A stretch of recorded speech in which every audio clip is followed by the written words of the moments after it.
احسان نعیم اسکندر شاہ کی وجہ سے شدید غصے میں تھا۔ جن لوگوں کے خلاف اس نے فیصلہ سنایا تھا وہ لوگ اس کے گلے تک پہنچ گئے تھے۔ جب کورٹ سے فارغ ہو کر اس نے اپنی بیٹی کو کال کی تھی تب اسے علم ہوا تھا فاطمہ احسان نعیم اپنے فلیٹ کے بجائے ان لوگوں کے گھر موجود تھی۔ اسکندر شاہ کی جھوٹی دھمکی پر وہ بلبلا اٹھا تھا۔ اب وہ اتنی بری طرح پھنسا تھا اسے سمجھ نہیں آ رہی تھی کیا کرے۔ جو سیاستدان گرفتار ہوئے تھے وہ اسے فوراً انہیں باہر نکلوانے کا بول رہے تھے۔ دوسری طرف اسکندر کے پاس اس کے رشوت لینے کی ویڈیو تھی۔ ایک طرف اس کو موت نظر آ رہی تھی جبکہ دوسری طرف اپنی شہرت ڈوبتی ہوئی۔ اسکندر شاہ وہ چیخا تھا۔ وہ اپنے گھر سے کچھ فاصلے پر موجود ایک سیکرٹ فارم ہاؤس میں چھپا بیٹھا تھا، شراب گلاس میں انڈیلتا وہ قطرہ قطرہ اپنے حلق میں اتارنے لگا تھا۔ وہ اپنے کمرے میں صوفے پر بیٹھا تھا جب باہر سے کھٹکے کی آواز سن کر ایک دم سیدھا ہوا۔ تیزی سے اٹھتے اس نے اپنی گن اٹھانی چاہی تھی جب دار سے دروازہ کھولتے دو آدمی اندر آتے ہی احسان نعیم پر گولیوں کی بوچھار کر چکے تھے۔ احسان نعیم تکلیف سے تڑپتے زمین پر گرا تھا۔ تیزی سے نکلتی جان کے ساتھ اس کا خون ساری زمین پر پھیل چکا تھا۔ کچھ ہی منٹوں میں اس کی جان پرواز کر گئی تھی۔ وہ دونوں احسان نعیم کے کمرے میں کچھ ڈھونڈنے لگے تھے مگر مطلوبہ چیز نہ ملنے پر وہ مایوس ہو کر چلے گئے تھے۔ صبح اٹھتے ہی اسکندر شاہ کو احسان نعیم کے قتل کی خبر مل چکی تھی۔ وہ بنا کپڑے بدلے ٹراؤزر شرٹ میں ہی اس جگہ کے لیے نکل گیا تھا۔ اسکندر شاہ گاڑی سے نکلتا فارم ہاؤس میں داخل ہوا تھا۔ فارم ہاؤس کے اندر باہر پولیس کی کافی تعداد موجود تھی۔ فارم ہاؤس کے باہر کھڑے رپورٹر بے صبری سے کوئی خبر ملنے کا انتظار کر رہے تھے۔ اسکندر شاہ کو دیکھتے ہی انہوں نے اس کو اندر جانے دیا تھا۔ وہ مطلوبہ جگہ پہنچا تھا جہاں سے اس کی ڈیڈ باڈی لے کر جا رہے تھے۔ ایک منٹ رکو، اسکندر شاہ کے بولنے پر وہ لوگ رک گئے تھے۔ اسکندر شاہ نے اس کے چہرے سے کپڑا ہٹاتے اس کا جائزہ لیا تھا کہ اس کی نگاہ احسان نعیم کی جیب میں لگے پین کی طرف گئی تھی۔ سب کی نظروں سے بچتے اسکندر نے وہ پین نکال کر اپنی پاکٹ میں ڈال لیا تھا۔ لے جاؤ انہیں، کچھ پتہ چلا کیا ہوا تھا؟ اسکندر شاہ نے پولیس آفیسر رافعہ سے پوچھا۔ وہ اس کا اچھا دوست تھا، اس نے کنٹریکٹر کو بھی عدالت میں پیش کیا تھا۔ کچھ خاص پتہ نہیں چلا، رافعہ نے جواب دیا تھا۔ امیر کو کس نے رشوت دی تھی، اس کا کچھ علم ہے تمہیں؟ رافعہ نے اسکندر سے پوچھا۔ وہ وکیل امیر کے اسکندر کو دھوکہ دینے سے واقف تھا۔ اسے لگتا ہے وہ بچ گیا۔ اسکندر شاہ سب کچھ برداشت کر سکتا تھا مگر دھوکہ نہیں۔ وہ دانت پیس کر بولا، اس کا بھی کچھ کرتے ہیں، مجھے یقین نہیں تھا وہ ایسا کرے گا۔ رافعہ نے اس کا غصہ ٹھنڈا کرنے کی کوشش کی تھی جو تھوڑا بہت کارآمد ثابت ہوا تھا۔ شاہ جی کہاں ہیں؟ ناشتے کی ٹیبل پر بیٹھتے عمائزہ نے دھیمی آواز میں اذلان سے پوچھا۔ شاہ جی وہ کام سے کے ہیں۔ اذلان اس کے شاہ جی کہنے پر حیران ہوا تھا۔ آپ یہ چھوڑیے، آئیے ہم لوگ امنہ آنٹی کے گھر چلتے ہیں، وہ عمائزہ کو زبردستی کھڑا کرتا بولا۔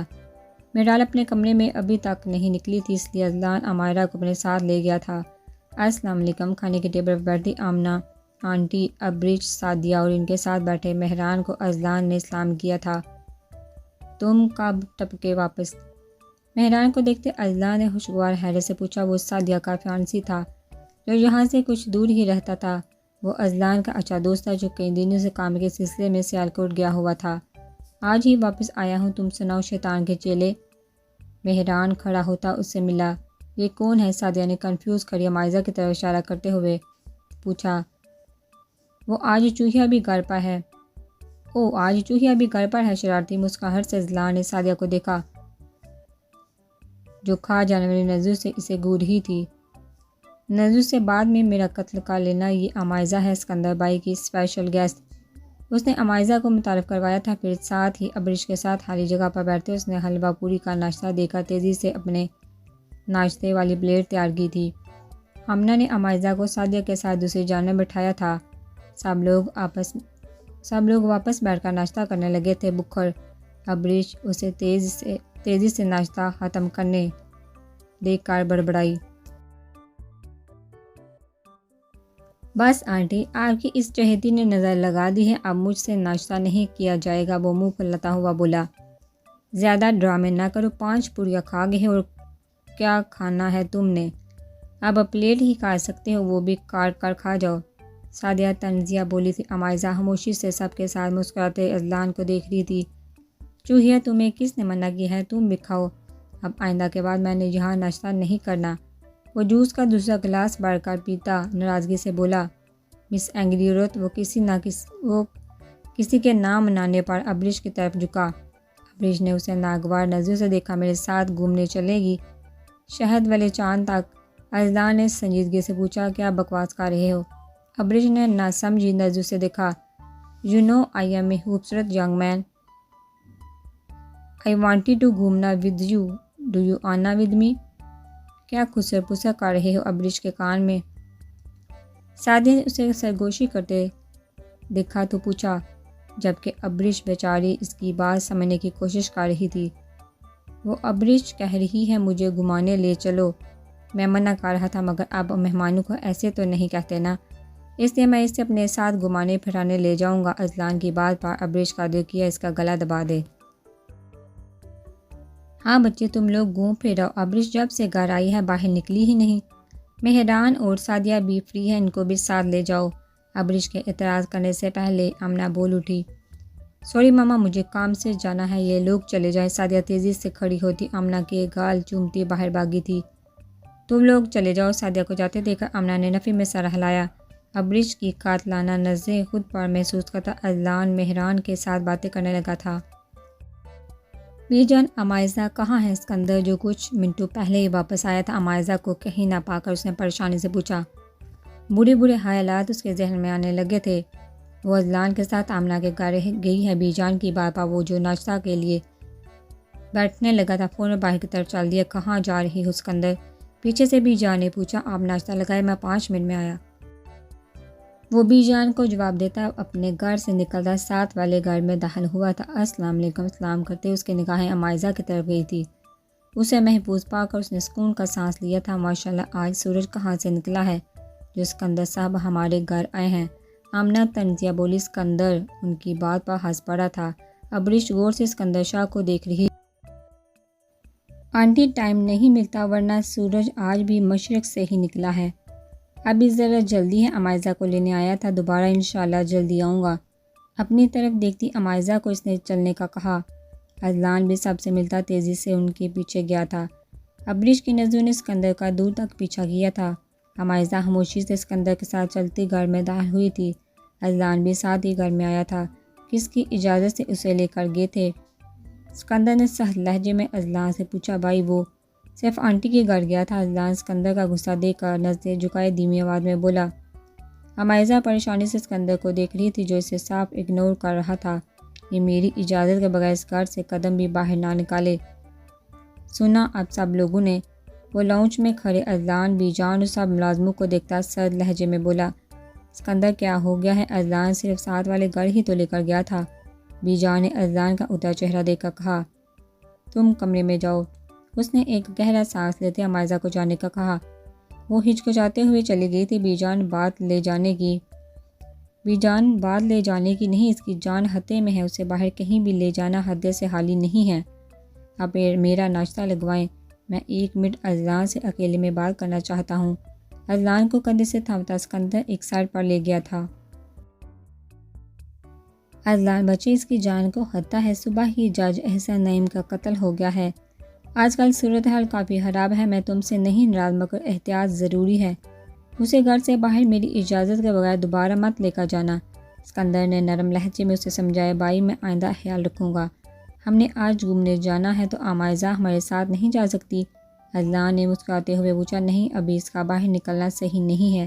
اسکندر کے انکار پر اذلان نے سمجھتے ہوئے سر ہلایا۔ میرال کی صبح آنکھ کھلی تو اس نے خود کو بستر پر موجود پایا تھا۔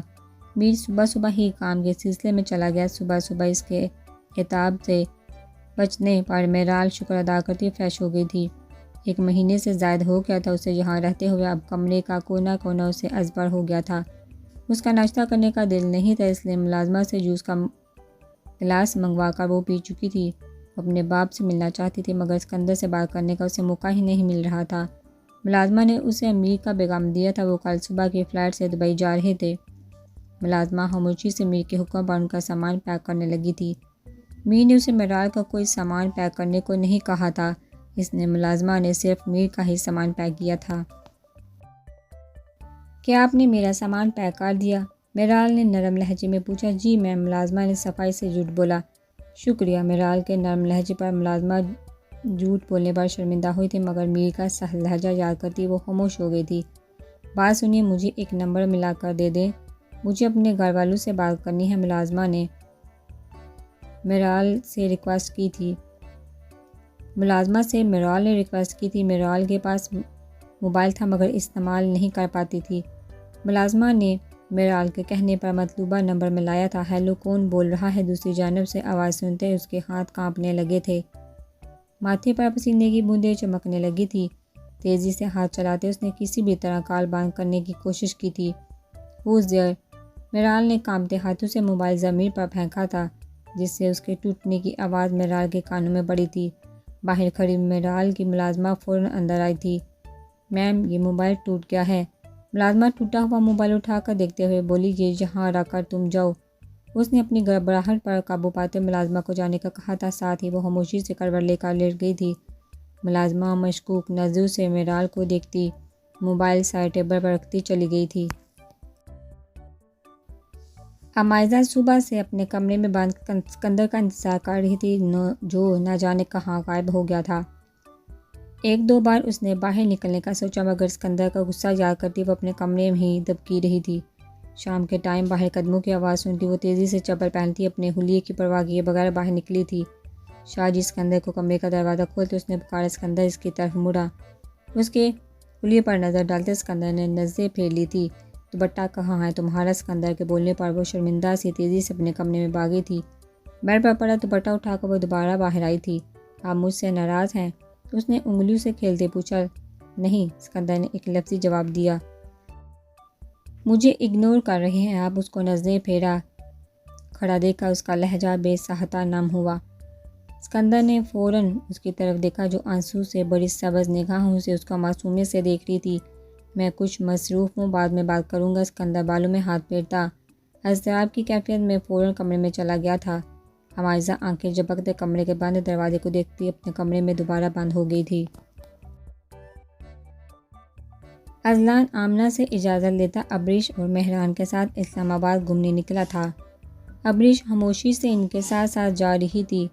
ینگ عورت واٹس اپ مائی؟ اس کے ساتھ بیٹھے اذلان نے مسکراتے ہوئے پوچھا، مجھے مارکیٹ جانا ہے، وہاں لے کر چلو۔ ابریش اسے گھورتے ہوئے بولی۔ اذلان نے گاڑی چلاتے مہران کو مارکیٹ کی طرف گاڑی موڑنے کا کہا تھا۔ وہ ابریش کے ساتھ بیک سیٹ پر بیٹھا اسے کمپنی دے رہا تھا۔ اذلان چپ چاپ ببل نکال کر کھانے لگا تھا، اس کے غبارے بنا کر پھوڑتا وہ ابریش کو تانگ کرنے لگا تھا۔ یہ منہ چلانا بند کرو، وہ زرچ ہوتی بولی۔ میرا منہ ہے، میرا جو دل کرے گا میں کروں گا، میرا دل کرے گا میں غبارے پھیلاؤں گا، میرا دل کرے گا میں گانا گاؤں گا۔ وہ ابریش کو بری طرح غصہ دلا چکا تھا۔ غصے سے اسے گھورتی ابریش منہ موڑ کر بیٹھ گئی تھی۔ تم دونوں یہاں ویٹ کرو، یا جو کرنا ہے کرو، میں کچھ دیر بعد یہاں ہی آ کر ملوں گی۔ ابریش ان دونوں کو بولتی چل پڑی تھی۔ مہران خاموشی سے گاڑی سے ٹیک لگا کر کھڑا ہو گیا تھا۔ یہاں بعد میں کھڑا ہونا، چل میرے ساتھ۔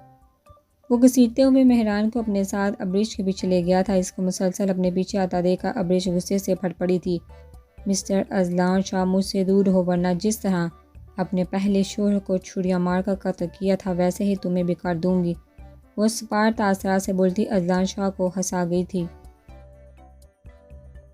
نائس جوک، کمینے سچ بول رہی ہے، 8 سال جیل کڑائی ہے۔ ساتھ کھڑے اذلان شاہ کے دوست مہران نے اس کی کمر میں دھمکا جڑتے حقیقت سے آگاہ کیا۔ مجھے بیوقوف نہ بناؤ مہران، تم دونوں مجھے الو بنانے کی کوشش کر رہے ہو۔